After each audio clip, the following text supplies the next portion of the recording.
Good morning and welcome, everyone. It's the second year that Temasek, IFC, and BlackRock have come together to organize this conference, reflecting our collective approach to Asia's transition to green energy. Before I begin, I'd like to thank our co-organizers, Temasek and IFC, for inviting me to open today's conference. The world has completely changed since we gathered last year. There have been major shifts in geopolitics. Some companies have started to open up following the pandemic, but others are still experiencing significant restrictions. And all of this is affecting the global economic outlook. And yet, amidst what feels like seismic shifts, some things do remain constant. Specifically, the importance of energy transition and Asia's critical role in the global path to net zero. Finance has an important part to play in the transition to a net zero world. And I encourage everyone in the room and those joining us virtually to consider how you can prepare your investment portfolio and your organization for the transition. From BlackRock's perspective, we are a fiduciary to all our clients, so the money we manage is not ours. It is our responsibility to understand how changes around the world will impact our clients' investment outcomes. This means we must stay ahead not only of rapidly changing events, but also of the longer-term structural changes that will affect markets and our clients' portfolios. This includes the pandemic, deglobalization, the war in Ukraine, climate change, and of course, inflation. This also means we need to take a long-term view, thinking not in terms of quarters or even years, but in terms of decades. And as we approach 2030 or even 2050, decades can start to feel uncomfortably short. So I come to this conversation not as an environmentalist, but as a true capitalist. We have a duty to our clients to manage climate risks effectively, seize new investment opportunities, and help them achieve better long-term financial outcomes. When we look at the context in which the energy transition is unfolding, inflation is a major concern for many investors. Even prior to the Russian invasion of Ukraine, the effects of the pandemic, including government stimulus, the shift in consumer demand from services to household goods, labor shortages, and supply chain bottlenecks all contributed to inflationary pressures that we have not seen in decades.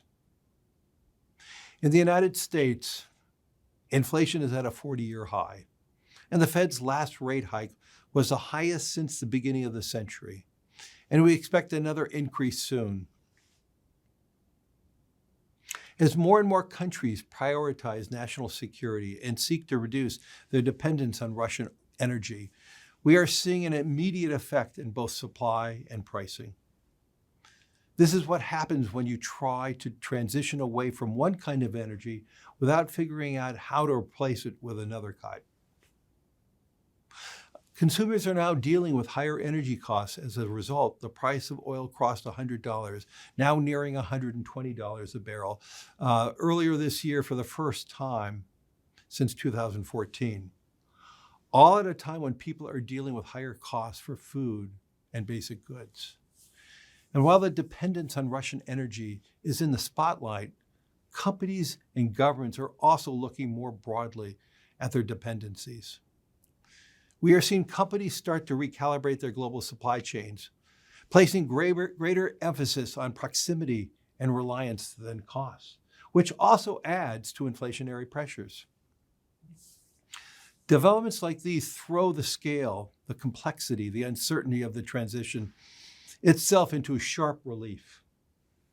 Let's be clear, the energy transition was never going to be smooth or linear. I've always said that it will have ups and downs and move at different speeds in different places. We will go from shades of brown to shades of green. In fact, I believe both inflation and the search for energy security can ultimately serve to accelerate the shift to define new, more affordable, and cleaner sources of energy. The European Union has agreed to ban most Russian oil imports, which is incredible, given Russia's oil makes up at least 27% of the EU's oil imports in 2021. And European policymakers are already pursuing investments in renewables as an important component of energy security. Germany plans to accelerate its use of renewable energy and reach 100% clean energy by 2035. That's 15 years ahead of its previous pre-war targets. And more than ever, countries that don't have their own energy sources seem determined to fund and develop them, which means we'll be investing in wind and solar power and emerging technologies, and also we'll be working on carbon capture and sequestering of carbon. While Asia might be geographically distant from the events in Europe, the urgency to act is still very real. There are three key points we need to keep in mind in relation to Asia's energy transition. Asia produces around half of the global greenhouse emissions today, and this is expected to increase since many nations are yet to hit peak emissions as their economies continue to grow. Asia will be one of the most impacted regions when we talk about climate change and the impact and its physical impact on the world. Extreme weather and climate change's impacts across Asia in 2020 caused the deaths of thousands of people, displaced millions more, and cost hundreds of billions of dollars, while placing a heavy toll on infrastructure and the ecosystems.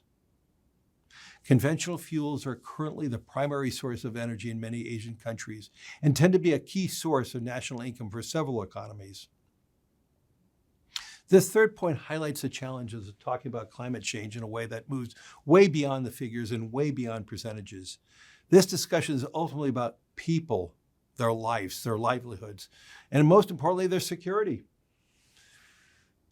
Taking into account these 3 points, the job in Asia is harder and more pressing, which requires us to move faster to build green economies. So this brings us to a key question. How do we embark on and finance an orderly transition that is equitable and just, at the same time acting with urgency and need?